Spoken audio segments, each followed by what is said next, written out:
Terima kasih Anda kembali menyaksikan Prime Report. Pemirsa, di sepanjang tahun 2026 ini, program makan bergizi gratis terus mendapatkan sorotan tajam.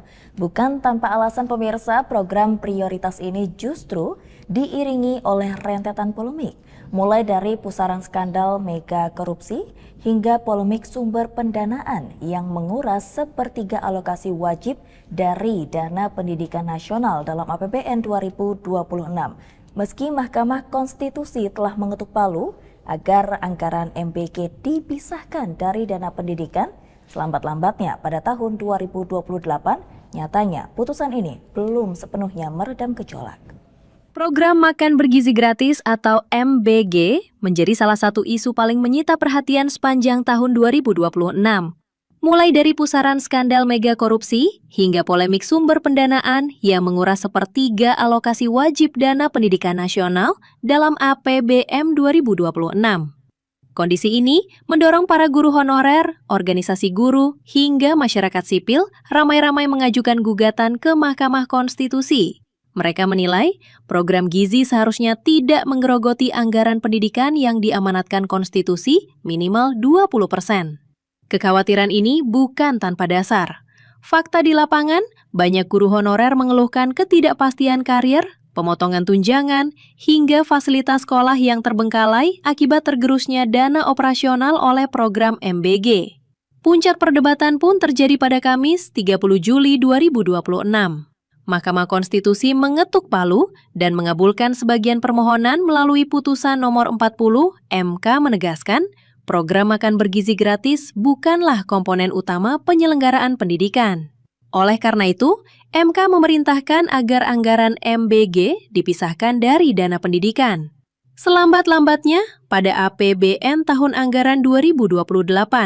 Meski demikian, alokasi dalam APBN 2026 tetap dipertahankan untuk menghindari kekacauan hukum dan fiskal negara.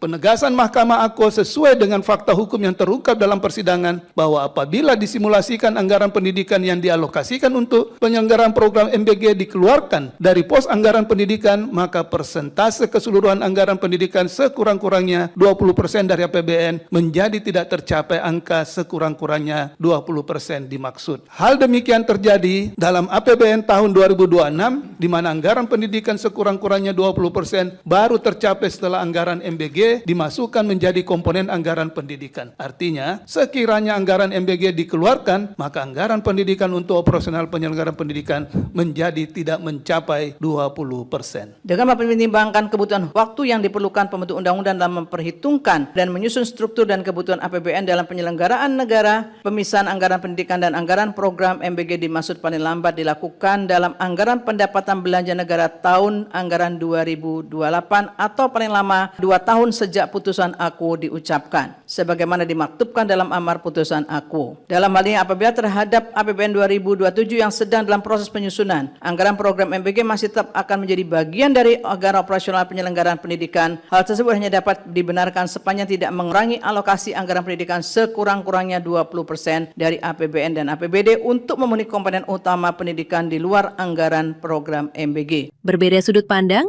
pemerintah tetap pada keyakinan MBG adalah agen pembangunan. Pada 3 Agustus 2026, Menteri Keuangan Purbaya Yudi Sadewa melaporkan program ini telah menyerap anggaran sebesar 101,1 triliun rupiah. Dana tersebut telah menjangkau lebih dari 63 juta penerima manfaat hingga akhir kuartal kedua 2026. Pemerintah beralasan, pemenuhan gizi adalah prasyarat agar investasi pedagogik dan pendidikan anak bangsa dapat berjalan optimal. Namun, keputusan MK untuk memberikan masa transisi hingga tahun 2028 menimbulkan gelombang kritik baru. Terlebih, nilai dana pendidikan yang digunakan untuk MBG disebut telah mencapai sekitar 230 triliun rupiah dari total kebutuhan program. Keraguan publik bukan tanpa alasan.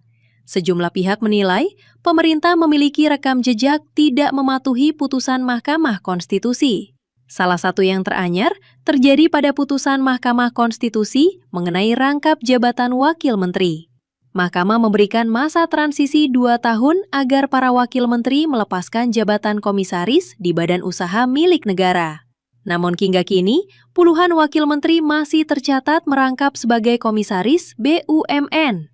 Situasi serupa juga mencuat dalam putusan Mahkamah Konstitusi terkait penempatan anggota Polri pada jabatan sipil.